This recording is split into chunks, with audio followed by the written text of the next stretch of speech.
Dans cette vidéo, je vais te parler des arnaques aux faux livrets qui se multiplient. Je vais t'expliquer le mode opératoire des arnaqueurs. Je vais te transmettre les trucs et astuces pour te prémunir d'être un jour victime. Reste jusqu'au bout. À la fin de cette vidéo, tu auras connaissance des risques liés aux escroqueries aux faux livrets. Tu auras un grand nombre d'informations pour ne pas faire partie des futures victimes de ce fléau qui peut toucher tout le monde sans exception. Bonjour amis preneurs, bienvenue sur la chaîne Entrepreneur Gagnant qui t'aide à entreprendre, à créer, à structurer ton business et à organiser ta liberté financière. J'espère que tu vas bien. Merci de t'abonner en cliquant sur le bouton abonner et aussi de liker la vidéo. C'est très important et surtout entièrement gratuit. Tu as juste besoin de cliquer. Cela permet de chatouiller l'algorithme YouTube, la chaîne en a besoin. Plus il y aura d'abonnés et de likes, plus la chaîne pourra grandir et toucher un grand nombre d'entrepreneurs qui souhaitent atteindre la liberté financière. Merci pour eux. La question est, quelles sont les arnaques aux faux livrets? Sommes-nous tous concernés par ce risque d'escroquerie? Que puis-je faire pour me protéger et ne pas devenir victime? J'ai trouvé important de faire une vidéo sur les arnaques aux faux livrets suite à ma précédente vidéo sur les augmentations des taux d'intérêt des livrets. Depuis plusieurs années, et encore plus maintenant, la tendance frauduleuse s'accélère et n'épargne personne. Les organismes et autorités de surveillance tirent la sonnette d'alarme. Il y a de plus en plus de victimes. Pour bien commencer, quelques définitions. C'est quoi une escroquerie? Une escroquerie est le fait d'obtenir de l'argent par une tromperie. L'intention de tromper la victime est un élément essentiel. L'escroquerie est différente du vol. Lors d'un vol, il n'y a pas de remise volontaire. Une escroquerie est également différente de l'abus de confiance. Dans une escroquerie, la transaction est frauduleuse dès le début. Dans un abus de confiance, l'auteur des faits a reçu légalement l'argent et l'a détourné ensuite. C'est quoi l'AMF? C'est l'autorité des marchés financiers. C'est un organisme public indépendant qui s'assure que les professionnels et les entreprises du secteur financier respectent les bonnes pratiques et les lois. L'AMF a pour mission de garantir la protection de l'épargne investie dans les produits financiers. Il est le garant de la bonne information transmise aux investisseurs, de la bonne application des règles et au bon fonctionnement des marchés. C'est quoi ACPR? C'est l'autorité de contrôle prudentiel et de résolution. C'est un organisme français qui contrôle, supervise et surveille les établissements bancaires, les établissements de crédit et aussi les établissements de paiement, de monnaie électronique et les sociétés d'assurance. C'est un organisme qui garantit la stabilité du système financier et la protection des clients et des assurés. D'après une étude de la CPR, il en ressort que la quasi-totalité des arnaques concerne les fraudes aux faux crédits et aux faux livrets d'épargne. La perte moyenne observée chez les victimes est de 55 000 € avec un pic pouvant aller beaucoup plus haut, voire des centaines de milliers d'euros. La moyenne d'âge des victimes se situe entre 40 et 65 ans, toutes catégories socio-professionnelles. C'est l'âge où les personnes ont le plus de liquidités après plusieurs années d'épargne. Mais c'est aussi l'âge où cette tranche de population recherche activement des placements sans risque afin de préparer et répondre à la problématique évidente de la retraite. Attention, cela ne signifie pas que seule une partie de la population est à risque aux victimes. Non, bien au contraire, tout le monde peut être concerné par ces arnaques. Encore plus de nos jours, où le principe de la liberté financière intéresse de plus en plus tôt les jeunes. Où la période de pandémie passée et d'incertitude économique en cours a été une période où les gens ont beaucoup épargné et mis de côté. Selon l'INSEE, les Français ont épargné plus de 181 milliards d'euros en 2020, 293 milliards en 2021, et devraient doubler probablement d'après certains avec les nouveaux taux mis en place à compter du 1er août 2022. Mais en fait, quel est le mode opératoire des escrocs? En quoi consistent ces arnaques aux faux livrets? Il s'agit de fausses sociétés qui usurpent avec subtilité et méthode le nom d'une entreprise bancaire ou d'un établissement financier reconnu. Ces arnaqueurs attrapent leurs victimes dans leur filet grâce à de fausses publicités affichées sur le web, sur des bannières publicitaires illicites et dans de nombreux réseaux sociaux. Ces arnaqueurs utilisent également des bases d'adresses mail ou des bases de numéros de téléphone portable achetées sur le darknet. Ils inondent de faux mails, de faux SMS promotionnels ou réalisent du démarchage téléphonique auprès des futures victimes. Le but étant de ramener les futures victimes sur des sites internet éphémères riches d'arguments et d'informations, vantant l'intérêt des placements et des multiples solutions de livret à taux de rendement exceptionnels.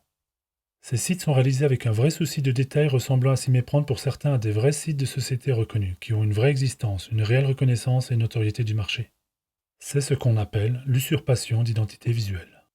Ces sites en question proposent la plupart du temps de laisser ses coordonnées pour accéder aux tests d'éligibilité à l'offre exceptionnelle. Après que les futures victimes aient renseigné leur information personnelle, intéressées par les arguments et les solutions de placement proposées, c'est là que le piège se referme. Un faux conseiller rentre en contact par téléphone avec une particulière grande bienveillance. Tout dans le discours de l'arnaqueur est pensé et écrit pour gagner la confiance. L'arnaqueur montre une très grande disponibilité pour répondre aux questions avec un argumentaire à toute épreuve. Il n'y a aucun stress, aucune pression. L'arnaqueur n'est pas insistant, et souvent il préconise de prendre du temps pour réfléchir. Après plusieurs échanges avec comme toujours une très grande disponibilité hors du commun, la future victime, convaincue, procède à un premier versement d'une partie de ses économies. Parfois, après un premier versement par la victime, l'arnaqueur n'hésite pas à envoyer une somme d'argent à l'épargnant correspondant à la rémunération escomptée, ce qui incite la victime à lui adresser une partie plus importante de son épargne.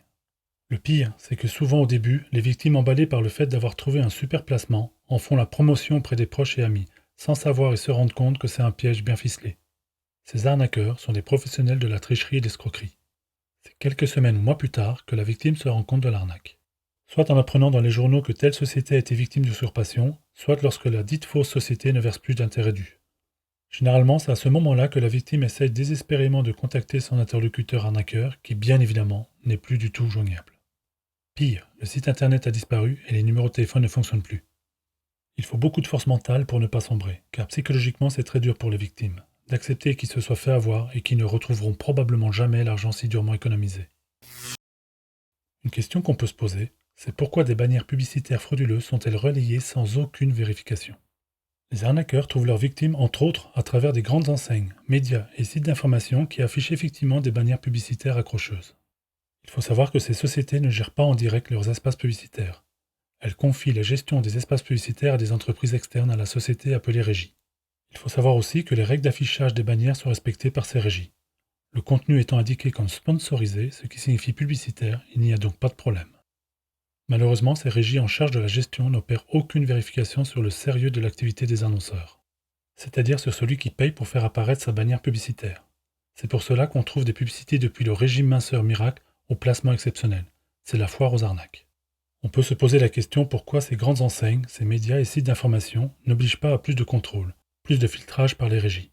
Ces arnaques nuisent pourtant à leur image de marque. Poussons la question des responsabilités plus loin. On peut même se demander pourquoi les banques des victimes ne sont pas plus vigilantes lorsqu'il y a un virement important exceptionnel vers un compte à l'étranger. Pour rappel, les banques ont l'obligation d'alerter le client en cas d'opération inhabituelle sur ses comptes. Autant d'interrogations sans réponse. Selon l'AMF, le montant des escroqueries, de l'argent détourné via ces arnaques aux faux livrets, s'élèverait à plus de 30 millions d'euros en 2021. Que pouvons-nous faire pour se protéger et éviter de se faire piéger? Déjà comprendre que des livrets à plus de 3% de capital garanti, avec des liquidités disponibles à tout moment et des intérêts exonérés d'impôts, cela n'existe pas, à l'exception du livret LEB qui est à 4,6% sous condition de revenus et plafonné à 7 700 euros. Je t'invite à regarder ma vidéo sur le sujet de la mise à jour des taux d'intérêt en 2022. Au jour où je tourne cette vidéo, des livrets au-delà de 2% de rendement est possible, via par exemple des produits structurés ou des placements de type pierre-papier dite SCPI, mais avec forcément une disponibilité des liquidités non immédiate, voire pas du tout pendant une période déterminée, et un risque de perte de capital, voire la possibilité de perte totale des montants investis pour le premier. Une règle d'or. Retiens que plus la rémunération est élevée, plus le risque de perdre son capital, voire plus en cas d'effet de levier est grand. Dans le cas contraire, il s'agit à coup sûr d'une arnaque, même si certains fraudeurs n'hésitent pas à utiliser des arguments et à affirmer des informations trompeuses, qui paraissent tellement vraies au point de déstabiliser le plus sceptique d'entre nous. Peut-être qu'en période d'inflation et de remontée des taux directeurs, les taux d'intérêt futurs des livrets vont continuer à progresser pour dépasser les 2%. Mais le mot d'ordre, quoi qu'il arrive, est de rester prudent, vigilant et à appliquer des règles de bon sens. Ce que je fais pour éviter d'être pris dans le piège. Je ne clique jamais sur les pancartes publicitaires. Je ne réponds jamais aux sollicitations SMS ou par téléphone. Je ne clique jamais sur un lien dans un mail. Je ne transmets jamais mes informations personnelles et ou bancaires, encore moins à un inconnu. Je vérifie systématiquement l'orthographe des adresses URL du site et le nom de domaine des adresses mail. Dans le cas où une offre me semblerait intéressante et qui proviendrait en dehors de mon cercle de confiance, je consulte le registre des agents financiers agréés appelé REGAFI qui recense les établissements bancaires autorisés à proposer des produits d'épargne. Si le conseiller dit qu'il est un intermédiaire, je visite le site de l'ORIAS pour vérifier qu'il figure bien dans le registre des professionnels qui y sont habilités. Dans tous les cas, je consulte la liste noire fournie par l'AMF ACPR.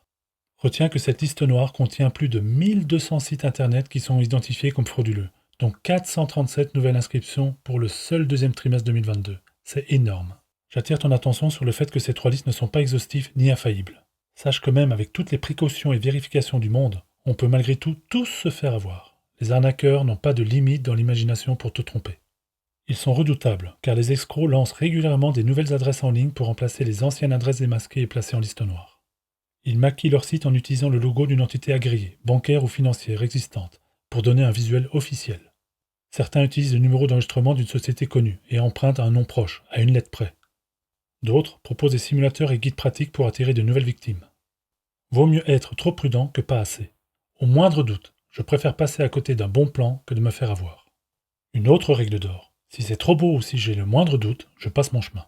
Être victime, il n'y a rien de plus frustrant. Mais alors, comment réagir lorsqu'on est victime d'une arnaque au faux livret? Si cela t'arrive, je suis sincèrement désolé pour toi. C'est très révoltant de savoir qu'il y a sur Terre des personnes qui sont capables d'abuser d'autres personnes sous quelque prétexte que ce soit. Peu importe des excuses ou des circonstances qui ont amené à agir de la sorte, rien ne permet de justifier. Le plus triste, c'est que ces arnaqueurs ne doivent pas connaître le bien-être et le bonheur que cela procure au fond de soi, d'être bienveillant, d'être serviable envers son prochain. Et je ne parle pas de religion, mais juste d'attitude et de comportement positif. Dans tous les cas où cela t'arrive, le premier réflexe consiste à déposer plainte le plus tôt possible. Pour cela, tu peux aller sur le site dont l'adresse s'affiche maintenant. Ensuite, il faut appeler le numéro gratuit spécialement prévu aux escroqueries, qui s'affiche également. Tu peux aussi utiliser le numéro géré par l'AMF, 08 11 901 801. Afin d'être tous vigilants, et dans le cas où on identifie une arnaque au livret, victime ou pas, il faut utiliser le site mis en place par le gouvernement pour signaler l'escroquerie, afin que les autorités puissent mettre un terme à cette pratique. Le nom du site s'affiche également à l'écran. Pour conclure, sache que la fraude au faux livret n'a jamais été autant répandue. Sache que tout le monde peut être concerné par ces escroqueries, même avec les meilleures méthodes de vérification et de prudence. Les signaux qui doivent t'alerter. Tu ne connais pas la personne qui te contacte. On te promet des rendements très élevés et sans risque. Tu dois prendre une décision rapidement. Tu dois effectuer un virement sur un RIB à l'étranger. Fais attention aux faux simulateurs et faux guides qui te demandent tes coordonnées avant de te transmettre les résultats de simulation ou le guide. Ne mords surtout pas à l'hameçon. Ne clique jamais sur les pancartes publicitaires. Ne clique et ne réponds jamais sur les liens et aux sollicitations SMS. Ne clique jamais sur les liens dans les mails. Vérifie toujours le nom du domaine de l'URL ou l'adresse mail de ton interlocuteur. Ne transmets jamais tes informations personnelles et ou bancaires à des inconnus. Un conseil supplémentaire. Tu dois te former et t'informer régulièrement sur les évolutions des produits financiers. Cela te permet de déceler les pièges et ne pas donner ta confiance au premier venu. Cela te permet également d'être contrariant envers lui qui te promet des miracles.